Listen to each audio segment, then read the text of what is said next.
성경에 특별히 신약 성경에는 서신서라는 것이 있습니다. 모두 편지죠. 근데 이 서신서들은 그 나름의 다른 제목들, 별명들이 있어요.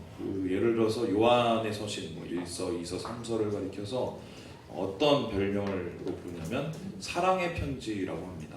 왜냐하면 요한 서신에 나온 전체적인 이 주제가 예수 그리스도의 사랑, 그리고 그 사랑으로서의 형제 사랑을 나타내는 이 사랑이라는 이 주제가 계속해서 이어지고 있기 때문입니다. 뿐만 아니라 로마서 같은 이 바울의 편지는 복음의 편지이자 믿음의 편지입니다.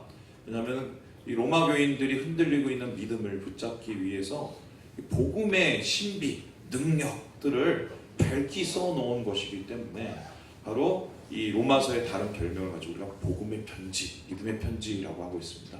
그런데 오늘 우리가 읽은 이 베드로 이 서신, 전서와 후서를 가리켜서 무슨 편지라고 얘기를 하냐면 보통 많은 학자들은 소망의 편지라고 얘기를 합니다. 왜냐하면은 이 소망이라는 단어, 이 헬라어 엘피스라는 단어가 이 편지 가운데 전체적으로 반복되어 나타나고 있기 때문입니다. 이 베드로 사도는 특별히 오늘 이 소아시아에 있는 교회들에게 이 소망의 편지를 건네고 있습니다. 왜 하필이면 사랑도 있고 믿음도 있고 복음도 있는데 또 기쁨도 있는데 소망이라는 말을 이렇게 계속해서 반복해서 그들에게 전하고 있을까? 안타깝게도 이 소아시아 교회 가운데 지금 교인들이 전혀 소망할 수 없는 절망 가운데 빠질 수밖에 없는 상황들이 계속되고 있기 때문입니다. 베드로전서에서 소망이라는 단어와 함께 반복되는 단어가 있는데요. 그 단어가 무엇이냐면 바로 고난입니다. 이 고난이라는 단어, 파데미, 파스코라는 이 헬라어가 소망이라는 단어보다 3배 이상이 넘게 반복되고 있어요. 그들에게 닥친 고난이 어느 정도였는지를 짐작해 볼 수 있는 대목인데요. 그렇다면 소아시아 교회의 고난은 어떤 모습으로 다가왔을까? 한 3가지 정도로 이를 요약할 수 있겠습니다. 첫 번째, 소아시아 교회는 그리스도인으로서의 고난에 직면해 있었습니다. 그들은 유대인들에게는 이단자로 물려 있고요. 신체적으로, 사회적으로 직접적인 위해를 당하고 있었어요. 뿐만 아니라 로마인들에게는 그 당시에 황제를 숭배하고 존경하는 사상이 있는데 우리는 하나님 한 분만 섬긴다고 얘기를 하니까 이 소외되고 또한 군입대를 거절하니까 이에 대해서 지탄을 받는 차별을 당하고 있었습니다. 그리고 가족 속에서도 예수 한 명 믿게 되면은 거의 족보에서 파내는, 한마디로 완전한 이 제한과 금지를 당하는 상황 속에서 있었습니다. 고난의 상황을 나타내는 이 베드로전서의 단어가 하나가 있는데 그게 뭐냐? 나그네라는 단어예요. 이 나그네라는 단어의 뜻이 무엇입니까? 남의 나라에서 일시적으로 살고 있는 사람들이죠. 여러분 흔히 생각하면은 우리 여기 좀 포천이나 양주 넘어가면 우리하고 좀 피부 색깔 다르신 분들 있지요. 그리고 토요일날, 주일날 송금하시러 여기 의정부 시내 많이 나오시거든요. 그런 분들이에요. 근데 이 나그네의 이 모습에 대해서 우리는 어떻게 받아들이고 있습니다. 다르다. 그러니까 우리 잘해주자, 열심히 섬기자, 이렇게 생각하면 얼마나 행복하겠냐만, 여러분 TV 고발 프로그램에서 계속되는 고발들이 뭐예요? 맹대, 차별, 그리고 모욕과 모함. 오죽했으면 그러한 옛날에 개그 프로그램이 있었어요. 사장님 나빠요. 그러니까 얼마나 우리가 이방인에 대해서, 나그네에 대해서 우리도 모르게 차별하고 있잖아요. 마찬가지로 이 그리스도인으로서 예수 믿는다는 이 사실 하나 때문에 이 나그네처럼, 나그네가 아닌데 나그네처럼 대우를 받고 있었던 거예요. 하나님의 주된 관심 대상이 누굽니까? 3명이죠. 고아, 과부, 그리고 누구예요? 나그네예요. 오죽했으면 이 나그네였겠어요? 이 사회적인 소외 속에서 고난을 당하고 있는 사람들이었기 때문입니다. 두 번째로 이 소아시아의 교회는 그 고난을 당하면서 문제가 하나 더 있었는데 믿은 지 얼마 안 된 사람들이에요. 믿음의 연수가 굉장히 짧은 사람입니다. 여러분 아무리 오래 믿고 능력 있고 참을 많이 해도 어렵고 힘든 상황이 오면은 넘어지고 쓰러지는 게 우리예요. 이게 연약한 우리의 모습입니다. 그런데 이 소아시아 교회는 이방인 출신의 그리스도인들이 다수였습니다. 그들은 이교적인 배경 위에서 예수를 믿게 됐는데요. 그러니까 쉽게 설명하면 집에 가면 예수 안 믿는 부모, 예수 안 믿는 형제, 예수 안 믿는 남편과 아내가 있었다는 거예요. 그러니까 믿음의 고난이 심했을 거고요. 뿌리가 약했을 것으로 우리가 생각할 수 있습니다. 뿐만 아니라 그러면 막 강한 성령의 역사와 또 막 엄청난 믿음의 막 은혜가 나타나야 되는데 이들 중에서 예수님을 직접적으로 경험하고 만난 사람이 없었어요. 그러니까 어려운 상황이 닥쳐올 때 그들을 붙잡아줄 이 리더들이나 또 격려해줄 사람이 다른 교회에 비해서 적었다는 것입니다. 뿐만 아니라 그렇다면 좀 견뎌내야지, 그래도 믿음을 우리가 내야지 하면서 격려하고 어떻게 한번 이겨낼 텐데, 지금 문제가 이게 가장 심각한 문제인데 고난이 닥쳐오고 사회적인 소외가 닥쳐오고 뿐만 아니라 믿음의 연수가 짧아서 넘어질 수 있는 이들에게 더 큰 고난이 지금 닥쳐오고 있는 거예요. 여러분, 이 베드로가 이 베드로전서를 쓴 이 시기가 언제냐면 64년 정도인데 64년에 이제 무슨 일이 있었었냐면 이 로마의 대화재가 일어납니다. 로마의 대화재가 세계 3대 화재 중에 하나죠. 로마, 그 다음에 여기 이제 뭐 일본 뭐 이렇게 하고 이제 대화재로 나눠집니다. 그런데 그 대화재 이후에 어떤 일이 일어나냐면 화재를 누가 냈느냐, 누가 방화범이냐를 쫓다가 사실은 네로 황제가 화재를 낸 건데 도시를 재편하기 위해서 그게 안 되니까, 그렇게 얘기를 안 하니까 어떻게 해요? 그리스도인들을 갑자기 싸잡아서 범죄자로 몰기 시작을 했어요. 그래서 이 64년 이후에 어떤 일이 일어나냐면 네로의 대대적인 박해가 일어나고 이 뭐 콜로세움 같은 이 경기장에서 짐승의 옷을 입혀서 그리스도인들을 던져놓고 사자들을 풀어놓고 잡아먹게 만들었어요. 그러니까 지금 이때까지의 이 고난과는 비교할 수 없는 엄청난 핍박이 이 소아시아 교회도 다가올 것이 분명합니다. 이 상황 속에서 야, 지금 힘들어 죽겠는데 얘네들은 약해 죽겠는데 앞으로 더 격렬하네, 이거 어떡하지? 아마 이러한 상황을 사자성어로 표현한다면 설상가상이지요. 여러분, 이러한 상황을 직시하고 있었던 베드로의 마음, 그가 이 소아시아 교회를, 고난 가운데 있는 소아시아 교회를 바라보는 마음이 어땠을까? 어떤 마음으로 이 편지를 써 내려갔을지 상상해 볼 필요가 있지요. 예전에 저희 아버지가 저한테 이 편지를 보냈습니다. 어떤 편지를 보냈냐면 이런 편지를 보냈어요. 나는 독수리가 그 새끼를 훈련시키듯이 너를 바라보고 있다. 이 편지를 언제 이제 저한테 보냈냐면 군대 있을 때 제가 위에 정왕국이라는 이 고참한테 맨날 두들겨 맞고 있을 때 이 편지를 저한테 보냈어요.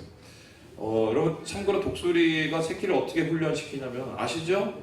새끼를 둥지에서 떨어뜨려요. 그리고 막 잘개짓하고 못 달면은 어떻게 해요? 그걸 날개를 또 받쳐서 다시 올려놓습니다. 그 다음에 어떻게 해요? 다시 새끼 또 집어 던지고 나를 때까지 뭐 그런 마음으로 저를 이제 바라보셨다는 건데, 그 얘기를 듣고 이게 우리 아버지 마음이구나 이러면서 위로가 전혀 안 됐어요. 안 되고 막 이게 뭐야 막 이러면서 막 이랬어요. 근데 지금 생각해 보면은 이해가 돼요. 왜 이런 말을 썼는지. 왜냐면 어려움이 예상되는 상황인데 직접 도와주지 못하니까. 그러니까 그 상황 속에서는 어떻게 좀 버티기를 바라는 마음 아니셨겠어요? 이 본문을 쓴 이 베드로의 마음도 비슷했을 것 같아요. 특별히 이 마지막 부분 결혼에 해당되는 5장은 꼭 당부하고 싶은 말을 썼기 마련인데요. 베드로가 마지막까지 전하고 싶었던, 정말 이 고난을 당하는 이 이스라엘 백성, 영적인 이스라엘 백성에게 쓰기 원하는 말이 뭐냐? 고난을 피할 수 있는 길이 아니라 고난을 이기는 믿음을 가져라 라고 얘기를 하고 있는 거예요. 우리 생각에 야, 하나님이 니네 고난을 많이 벗어줘서 막 형통의 길로 막 인도해 주시고 그랬으면 좋겠다, 이랬으면 막 좋겠는데, 오늘 베드로는 그렇게 얘기를 못하고 고난을 피할 수 있는 길을 찾지 말고 고난을 이길 수 있는 힘을 가지라라고 그렇게 얘기를 하고 있는 것입니다. 자신이 직접 소아시아 교인들을 도울 수 없고 그들 앞에서는 더 큰 고난이 다가오고 있었기 때문에 뭐 이러한 견딜 수 있는 힘에 대한 얘기밖에 할 수 없는 거예요. 베드로는 그들을 향해서 최선을 다해서 열심을 다해서 위로를 하려고 했는데 그 최선과 베드로의 열심과 베드로가 할 수 있는 능력의 위로가 뭐였냐? 다름 아니라 베드로 자신의 경험이었습니다. 우리 함께 1절의 말씀을 같이 한번 읽어보도록 하죠. 1절입니다. 시작. 너희 중 장로들에게 권하노니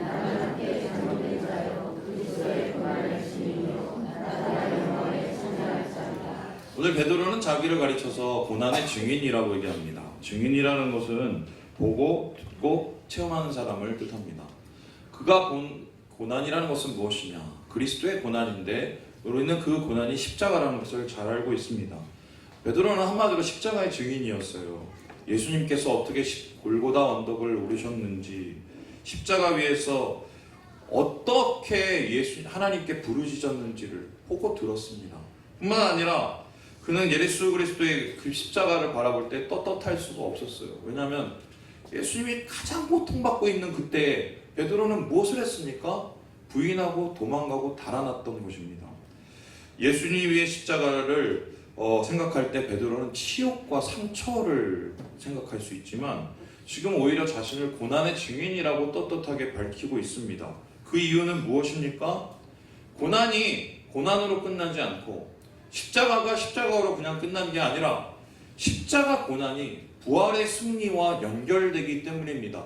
예수님께서 십자가 고난을 당당히 승리하시고 고난의 지배로부터 벗어나서 하나님의 생명으로 이루셨기 때문에 자신을 가리쳐서 고난의 증인이다, 십자가의 증인이다 라고 얘기를 하고 있는 것입니다.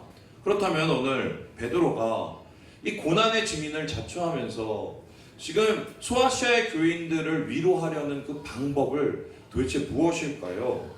베드로가 목격한 예수님의 고난은 무엇입니까? 그는 고난의 십자가에 대해서 무엇이라고 증언하고 있습니까? 저는 이 세 가지 정도로 이것을 요약을 해봤어요. 오늘 이것을 한번 우리가 같이 보면 이제 설교의 마무리가 될 텐데요.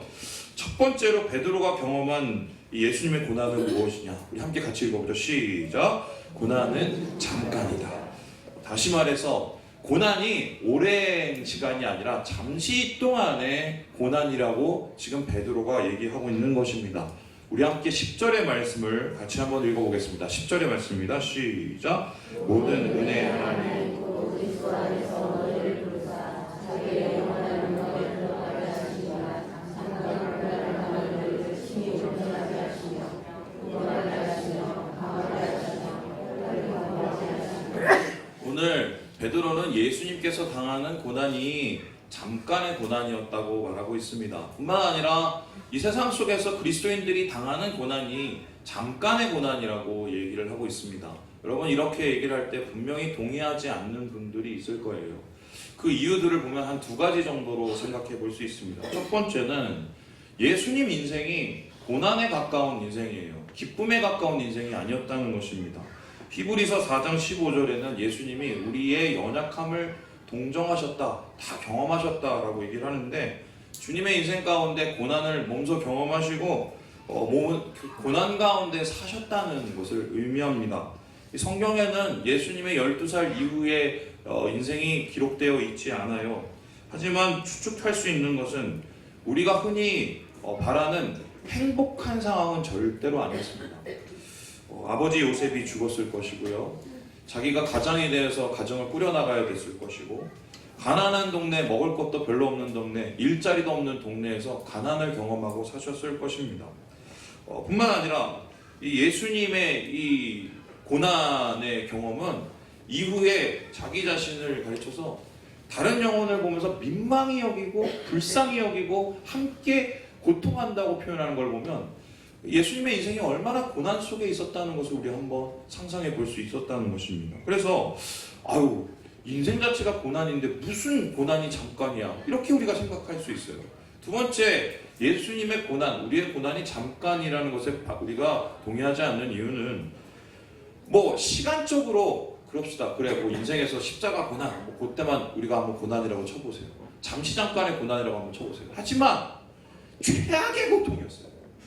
여러분 머리에 쓴 가시관은 이 점점 더 조여들어서 뇌까지 파고들어요. 또 뿐만 아니라 두 손과 두 발에 박힌 못은 체중을 못 이기고 점점 찢어집니다. 그뿐만이 아니죠. 사람들 앞에서, 더구나 자기 엄마 앞에서 옷을 다 벗고 부끄러움을 당하고 모욕을 당하고 있었어요. 이 정신적인, 육체적인 고통이 어느 정도였는지를 우리가 상상이나 할 수 있겠습니까? 견딜 수 없는 최악이지요. 그런데 이러한 고통과 고난을 가리켜서 잠깐이다 이렇게 말하는 건 어떻게 보면 예수님의 십자가에 대한 모욕처럼 느껴지기도 합니다. 하지만 우리가 이러한 예수님의 극심한 고통, 고난 가운데 있는 예수님의 인생을 잠깐이라고 얘기하는 이유가 무엇일까요? 그것은 바로 예수님의 고난, 우리가 당하는 고난이 영광으로 나아가는 길이기 때문이에요. 그래서 오늘 베드로는 두 번째로 고난에 대해서 무엇이라고 얘기하느냐? 고난은 영광이라고 얘기를 하고 있는 것입니다. 우리 함께 우리 4장 13절의 말씀을 같이 한번 읽어보겠습니다. 우리 4장 13절입니다. 시작!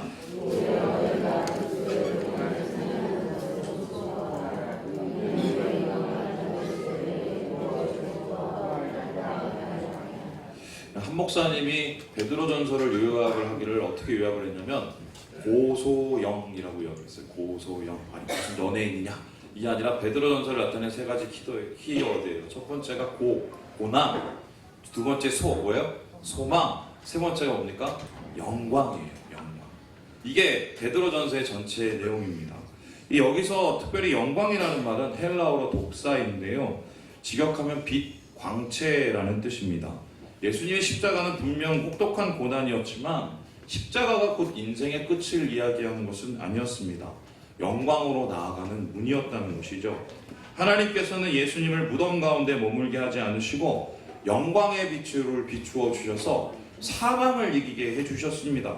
지극히 높은 영광의 보좌로 이끌어 주셨습니다. 고난은 분명 괴롭고 힘든 시간인 건 사실이지요. 하지만 고난을 통해서 우리는 영광을 봅니다. 주님이 비추는 빛을 바라보게 됩니다. 고난은 주님의 영광을 바라보게 하는 통로입니다. 세상, 이 잠깐의 쾌락이 아니라 영원한 하나님의 기쁨과 영원한 천국의 소망을 바라보게 하는 것이 바로 이 고난의 유익이라는 것입니다. 여러분, 우리의 소망이 참될 수 있는 이유, 산소망일 수 있는 이유가 무엇입니까? 천국을 향하는 우리의 소망, 하나님의 영원한 이 영광을 바라는 우리의 소망이 진정할 수 있는 이유가 무엇입니까? 베드로전서 1장 2절에는 이렇게 얘기를 하고 있는데요. 함께 같이 읽어보죠. 시작! 우리 주 예수 그리스도의 아버지 하나님을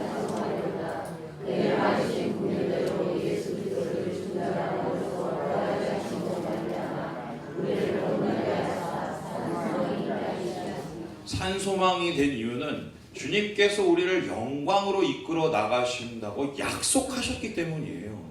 내 능력과 내 자격과 내가 가지고 있는 여러 가지 노력으로 영광에 이르는 것이 아니라 하나님이 우리를 붙잡아 주셔서 영광 가운데 이끌어 주신다고. 비록 지금 우리는 고난 가운데 있지만 영광으로, 영광의 빛으로 우리를 비추어 주시고 영광의 자리로 우리를 이끌어 주신다고 약속하셨기 때문입니다. 우리가 갈 길이 험해도 할렐루야를 부를 수 있는 이유, 우리를 그곳에서 기다리는 영광의 주님 계시기 때문이고요. 지금도 우리의 길을 영광으로 빛으로 비추시는 하나님을 우리가 믿기 때문입니다. 또한 우리가 이 베드로전서에서 베드로가 말하는 고난의 세 번째 모습은 무엇인가? 우리 함께 한번 읽어볼까요? 시작! 고난은 동참이다. 예, 고난은 동참이다. 마지막으로 베드로가 경험한 고난은 동참이었습니다. 우리 함께 9절의 말씀을 같이 한번 읽어보겠습니다. 9절의 말씀입니다. 시작! 너희는 믿음을 굳건하게 하여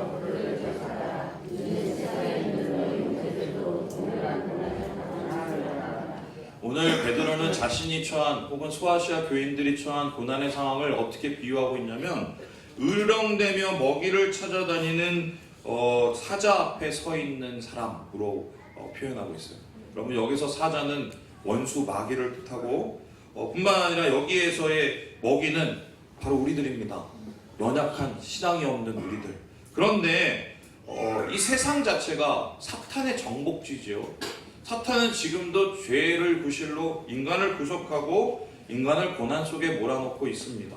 우리를 힘들게 하고 어렵게 만들고 괴롭게 만듭니다. 그런데 이 세상 속에서 천국의 나그네로 살아가는 우리, 그런데 사단의 1차 공격 대상이 누구겠어요? 바로 예수 믿는 사람들이에요. 그리고 사단은 고난과 핍박 가운데 우리를 넘어뜨리려고 지금도 최선을 다하고 온갖 노력을 다하고 있습니다. 그런데 이러한 고난 가운데 있는 이 베드로가 무엇이라고 우리를 권면하냐면, 고난은 이겨낼 수 있다, 염려 맡겨라, 굳건해져라 라고 얘기를 하고 있어요. 그가 이렇게 자랑스럽고 화관하게 얘기를 하는 이유가 무엇입니까? 바로 고난을 혼자 당하고 있는 게 아니라 누군가와 함께 이 고난 가운데 우리가 있기 때문이에요. 고난을 함께 나누어서 지고 가고 있기 때문입니다. 여러분, 제가 몇 년 전에 진짜 힘든 시간이 있었어요. 어떤 정도의 순간이었냐면, 여러분 지금 더우시죠? 근데 이 더움이 수준을 넘어서 내일이 보이지 않고 답답하고 막막하고, 그래서 심지어 사역을 그만두려고 마음먹었던 시절이에요. 그래서 제가 저희 아내한테 얘기를 했어요. 나 목사 그만둬야겠어. 그랬더니 저희 아내가 뭐라고 얘기했는지 아세요? 그러든가. 더 이상 말을 못해. 예, 그때 이제 어느 수준이었냐면, 이 소위 말해서 이 신경성 질환들이 제 목에 다 나타났습니다. 식도염, 위염, 또 대장 증상, 또 불면증, 또 심지어는 그때 예전에 있었던 공황 증세도 다시 나타났었어요. 정말 힘들었어요. 정말 힘들었어요. 이게 예수 믿고 기도를 하면 이게 해결이 돼야 되는데, 기도를 해도 더 답답해요. 하나님이 내 기도를 안 들어주시는 것 같고, 내가 하나님한테 뭐를 기도를 하면 그거 안 돼라고 얘기를 할 것 같아서 더 기도하기가 싫고 그랬어요. 그런데 그때 제가 제일 듣고 싶었던 말이 뭔지 아세요, 여러분? 아유, 얼마나 힘들어, 괴롭지? 내가 도와줄게. 뭐 이런 말도 되게 도움이 되지만, 제가 그때 가장 듣고 싶었던 것이 뭐냐면, 나와 함께 옆에서 쉬어주는 한숨 소리였어요. 말없이 옆에 와서 손 붙잡으면서 이렇게 한숨 쉬어주는 그 소리가 그렇게 듣고 싶더라고요. 그런데 없어요. 그런 사람 잘 없어요. 그런 사람 잘 없어요. 제가 그때 마음으로 이렇게 다짐을 했어요. 내가 이 고통과 이 고난의 시기를 내가 이겨내면 나중에 내가 꼭 다시 사역을 시작하게 될 때 다른 것은 못해도 같이 한숨 쉬어주는 사람은 돼야겠다. 어렵고 힘든 사람한테 함께 손잡아주는 사람은 돼야겠다. 내가 그때 다짐을 했어요. 주님께서 얘기하십니다. 너는 나한테 내가 어려울 때 밥도 주고 나를 도와줬다. 하나님 언제 제가 도와줬습니까? 지극히 가장 연약한 자, 고난 중에 처한 자에게 내민 손길과 도움이 바로 나에게 내민 것이라고 얘기하고 계시죠. 여러분, 오늘 주님께서 얘기하세요. 고난은 힘들어. 하지만 영광으로 나아가는 길이야. 하지만 고난을 이겨낼 수 있어. 왜요? 함께하는, 나의 손을 붙잡아주는, 그리고 나와 같이 한숨을 쉬는 누군가가 있기 때문이에요. 그 누군가는 누구입니까? 1차적으로는 베드로 자신이었어요. 야, 니들 진짜 힘든 거 내가 아는데, 내가 직접 가서 도와줄 수 없는 거 아는데, 내가 마음이 너무 아파. 나도 지금 너무 이 고통 가운데 있어서 나도 너무 힘들어. 그런데 내가 니네 마음을 내가 알아. 같이 나하고 그 고통을 같이 지자. 이렇게 얘기하고 있는 거예요. 그러니까 우리가 이걸 이겨낼 수 있다고 얘기를 하는 거예요. 또한 이 베드로가 이 고난 가운데 동행하면서 발견한 사람이 누구입니까? 다름 아니라 우리의 고난의 순간을 지키시며 보호하시며 우리의 손을 붙잡아 주시는 우리의 친구, 예수님이세요. 우리 함께 베드로전서 2장 21절의 말씀을 같이 한번 읽어보겠습니다. 2장 21절입니다. 시작. 이를 위하여 너희가 부르심을 받았으니 그리스도도 너희를 위하여 고난을 받으사 예수님은 먼저 가셨어요. 그리고 지금도 우리의 손 붙잡고 같이 가주시고 우리의 고난의 끝에 아휴 고생했다 얼마나 힘들었니 우리를 기다리고 계세요. 우리를 기다리고 계세요. 여러분 우리가 때로는 고대에서 넘어지고 쓰러질 수 있어요. 근데 포기하지 않습니다. 이유는 무엇인가요? 우리의 동행자, 우리의 손을 붙잡아 주시고 우리와 함께 한숨을 쉬시는 주님이 계시기 때문이에요. 지난주에 제가 개인적으로 굉장히 힘들었어요. 왜냐하면 제가 힘든 일이 있어서 힘들면 오히려 그냥 버텨요. 그냥 이악 물고 버티고 그때 그냥 아무 말도 없이 들어가서 혼자 버텨요. 근데 우리 교회 우리 교우들 중에 힘드신 분이 너무 많아요. 막 몸이 아프시고 막 입원하시고 갑자기 집안에 뭐 어려움이 있으시고 이게 막 터지는데 제가 감당이 안 되는 거예요. 새벽에 이 앞에서 기도를 하는데 한숨밖에 한숨. 그리고 하나님 앞에 하나님 제가 뭘 이렇게 잘못을 했길래 우리 교우들을 이렇게 힘들게 만드십니까? 막 이렇게 원망하니 이렇게 막 기도를 자꾸 하게 되더라고요. 또 보면 이 교회가 뭔가를 하려고 하고 또 뭔가를 준비하려고 할 때 항상 이런 일이 닥치거든요. 근데 함께 아파해 줄 수 없는 함께 고난을 당할 수 없는 이 목회자의 마음 여러분 이거는 좀 아세요? 근데 그때 기억이 났어요. 한숨을 같이 쉬어주고 손을 잡아주고 그래 내가 그건 할 수 있다. 주님의 손이 돼서 주님의 마음과 숨이 되어서 여러분 오늘 저는 이 말씀 마치면서 그런 얘기를 하고 싶어요. 우리 고난주간 우리 한 주간 우리 보내면서 다른 것은 못해도 그건 할 수 있어요. 그죠? 손잡아주고 같이 한숨을 쉬어주고 예수님 대신해서 우리 여평제 우리 자매 한번 손을 잡아볼까요? 우리 남자 이거 잡지 말고 여자 잡지 말고 이 머리 귀에다 해두지 마시고 우리 남편 아내 아니면 이렇게 한번 잡아볼게요. 예, 우리 한번 꼭 잡고 고생이 많으세요 한번 얘기해봅시다. 지난주에 이어서 제가 시 한 수 읽고 오늘도 업무하겠습니다. 제가 요즘에 봄이라 시를 잘 읽어요. 고통의 서름의 땅 헐헐 지나서 뿌리 깊은 벌판에 서자 두 팔로 막아도 바람은 불듯 영원한 눈물이란 없느니라 영원한 비탄이란 없느니라 캄캄한 밤이라도 하늘 아래선 마주잡을 손 하나 오고 있거니 예, 우리 기독교인인 고정희 시인이 쓴 이 상한 영혼을 위하여라는 시예요. 이 시가 언제 쓰여졌냐면 7, 80년대 인권이 유린되고 고난받고 있었던 가장 그 괴로운 시대에 쓰고있던 시예요. 자신이 도움이 못 되니까 이 고난의 끝이 있다. 소망이 있다. 우리를 붙잡는 손길이 있다. 그렇게 상한 영혼들을 이 시인이 위로하고 있는 것입니다. 여러분 말씀 마치려고 합니다. 고난은 힘들지요.